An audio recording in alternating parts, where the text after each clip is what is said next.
What's up? Welcome to Tales Tomorrow. I'm Morrow, your storyteller for today. With me have some more RPG horror stories in a very festive mood. And yes, these little Christmas hats are gonna stay on. We gotta literally use them the entirety of December, maybe a little bit of January, but the entirety of December for sure. Let's get some RPG horror stories for today. Pacifist character killed my character's dog. I was in a Deadlands game, which is a steampunk western setting which uses cards and poker chips to play. It's a really fun game normally. I was playing a mad scientist type, so she was great at making bombs and useful gadgets and had her own steam-powered moving caravan/workshop, but she wasn't great in a fight. So to kind of bounce that, I spent character points to have a pet. The joke was that she saw dog meat as a cute little puppy, but it was in fact a big wolf who was very bonded to her, but still pretty feral. The pacifist character was a gunslinger type who was very religious and decided that he would be a Quaker, which was a bit of a problem for me, because I actually am a Quaker. In case you don't know what that is, no, it's nothing to do with oaths. It's very liberal, chill, pacifist Christian-ish religion. I offered to talk to him about it, but he seemed to just want to play it as a judgmental zealot who just so happened to be a pacifist, though he would still shoot things, but not to kill. So that was annoying, but whatever. Isn't the whole point of pacifism is that like you're not here to harm? I mean, or is it to kill? I don't know, honestly. I feel like pacifism basically means no violence of any kind. But if you gotta be like, I don't know, if you gotta be shooting somebody, I think it already counts for violence. So you're already not a pacifist. I don't think you're going for a pacifist character. I think you're going for more of a zealot character that's like more towards religion and everything else is beneath it. I don't know. It just feels like a weird archetype to create. The game got underway, and everyone seemed to be enjoying Dogmeat. A different dandy character even got into a bit of a silly dominance struggle with my wolf, with things like Dogmeat piddling on his bedroll, so he tried to get him to wear a pink bow. It was silly. It was funny. Anyway, the dandy decided that he should sleep on my wagon because it was warmer and more comfortable. Dogmeat was not having this, so when the dandy was asleep, he started pulling him out of the wagon by his trouser leg. This is when the pacifist decided to kick my dog, full force in the head, trying to kill him. GM even gave him a chance to only scare him or just do a bit of damage. But nope, this player was not having this. His justification was that the wolf was a menace and proved itself to be violent, so it should die. I don't think that's a pacifist character then. You clearly are not playing a pacifist character if you're going for violence first and foremost. You know, you think pacifist character would be like, you know, I don't know if Deadlands uses this, but maybe like some sort of animal handling, some sort of pacification check, just some ways to try to pacify the beast, maybe train the beast, communicate with the beast, do something, not immediately start to kill. I don't think pacifism go like, oh, this is a danger, must be eliminated. That's completely not pacifism. Luckily in Deadlands, you can use poker chips in a couple of ways. They're essentially your XP, but you can use them to stack the deck in your favor, to change the outcome of a roll. Me and all the other players started spending out chips to save Dogmeat. The pacifist doubled down by spending his own. We essentially won, so the kick didn't connect. Dogmeat dodged, Dandy woke up very confused, and the pacifist essentially rage quit. His character decided that we were all moral degenerates and couldn't stay with us, so mid-campaign quit. I'm no longer friends with that player. No, I have no idea why he decided to do any of this. He was normally a GM and mostly perfectly fine. Sometimes GMs are fine as they are, but as soon as you put them in a player's seat, for whatever reason, their ego takes over and they think they're the main character, and their character is righteous and fantastic and can't do anything wrong, like a Mary Sue or Gary Steele. Unironically, some DMs specifically, like the greatest DMs, the greatest DMing and GMing and stuff, but as soon as you put them in a player's seat, their main character takes over and it's abysmal. Because they want to be the shining star. They don't want to be a team player. They want to be him. They are him. They'll always be him. They've always been him. Nobody else can be him except he is him. I don't know why I'm quoting Dracula Flow in that situation, but it makes sense. You know, they want to be the guy. They want to be the it guy, the main character, the main protagonist, the star of the show. And they think that everything the character does is fully morally justified because the character is just that awesome and cool. So probably the ego got hurt whenever everybody else literally turned against them in order to save a small little pet. Y'all literally cashing in experience for yourselves. So probably hit him right in the ego whenever literally the entire party tried to save an NPC pet, an NPC wolf against their character just trying to do something they thought was really cool. And they probably felt very butthurt and left, which is good at this point. Honestly, I don't think you should be with somebody like that. This is the kind of person that's very egocentric that will allow even the tiniest thing, even tiniest remote thing just to completely crumble them under pressure. And suddenly it's everybody else's fault except their own. The pacifist here chose to kill a dog, even though it's not even pacifist whatsoever, and the entire party chose to save the dog because of proper good. Either way, good riddance in my opinion. What do y'all think in the comments below, and we'll get to the next story for today. Creepy and violent player that was in my D&D group. Juicy story time, it's a long one. Had this guy on a campaign where a few of my friends were mixed with some other randos at a public venue with private rooms for different games. Most of the random people were chill. One was even an old friend from childhood I haven't seen in a while. But there was this one guy, let's call him Nathaniel, I'm just using Nathan, was not only older brother than us, we were 15 and 16, he said he was around 18, but he looked way older. He would always try to court female NPC characters in many Quagmirian ways, fight other player characters, which would always result in his character being knocked unconscious, especially if he attempted to fight me or min-max sorcerer or the party with expertise and many feats giving him access to busted spells and abilities, murder hobo male NPCs. He'd often fail because his character was so poorly made. Not only did our wizard have more health, his attack hit with the force of a hamster's sigh despite having access to divine smite. He would always change his character's background and alignment if it benefited him.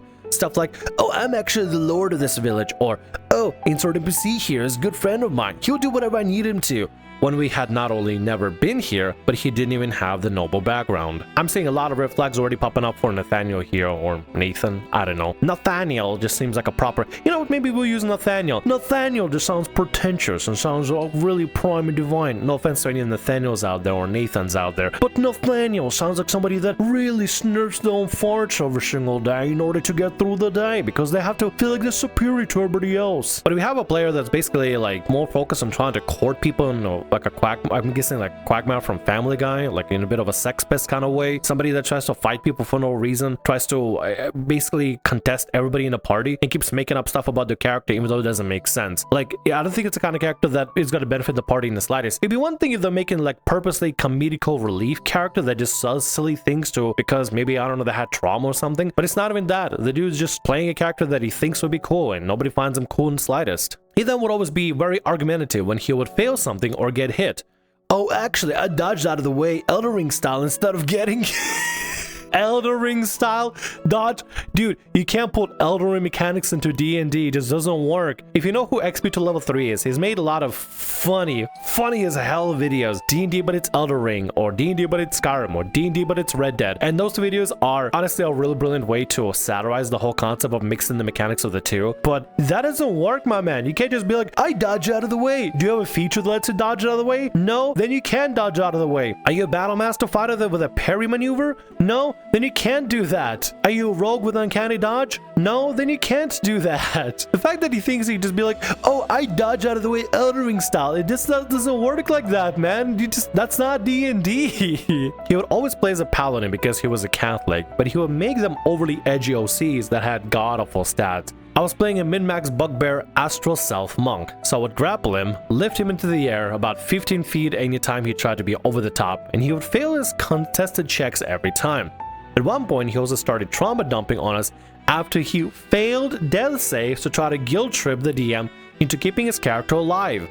Didn't work. I got a bit of a question here. Now, I mean, first of all, yeah, trauma dumping during a death save is awkward, but also, why are you guys contesting each other for grapple checks and everything? I feel like your game maybe allows PvP. I could be misconstruing it, but the fact that maybe the guy maybe initiates a lot of the combat, initiates a lot of the, like, the infighting, you guys need to kind of, you know, maybe grapple him to get him out of the way and stuff. I don't know what the context is. I'm assuming it relates to the previous paragraph of him just starting fights for no reason. You guys need to just keep him in check. Have you considered just talking to the guy and be like, yo, can we stop this? We're not gonna deal with this anymore. Can you, like, if you're gonna do PvP again, we're just gonna remove you from the party. Has anybody sat down to talk to the guy and let him know that PvP is usually not okay in a party-based game like this? Because I feel like maybe something should have been said early on if this is constantly happening all the time, like from sex pest stuff to finding other players and making up stuff for the background. I feel like something needs to be done in order to tell the player, hey, knock it off, or I can't have you in the game for the future. Give him an ultimatum. Ultimatums for problem players sometimes can work, at least get them to think about the next actions. Potentially, I don't know. However, there is such a thing as giving somebody too many chances to the point where they just don't even utilize the chances whatsoever. In that situation, you just gotta remove them from the game. I was told that one session I wasn't present for, he had apparently declared that since I wasn't there,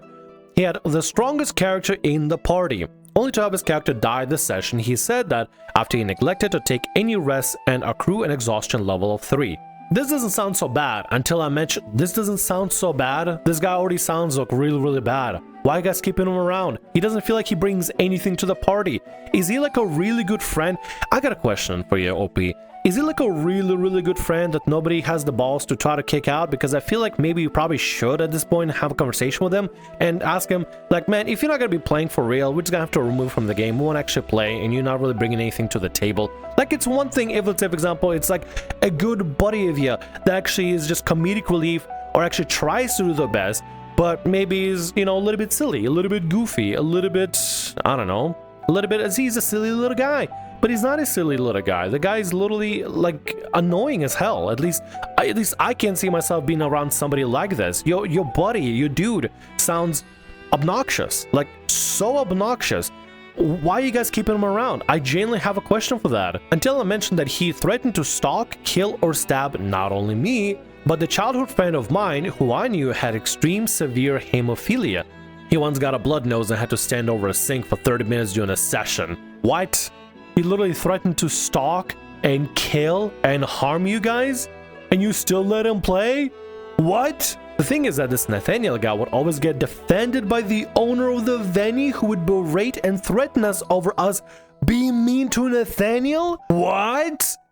Oh, this guy is scum. I bet you behind the scenes, he's like going to this owner saying, I'm sorry, sir, they're bullying me. They tell me bad things about me. And the stoner owner probably believes him because they're putting on crocodile tears. Dude, this guy is scum. You should have gotten him out quick from the game, just immediately. Not only is he literally threatening to harm you guys, but he already got the store owner. He telling porcupines to the store owner, get him on their side. Get this guy out of here, dude. The guy's a dickhead. Eventually, we just decided to stop playing at the venue in protest and just team kill Nathaniel's character until he apologized and or left.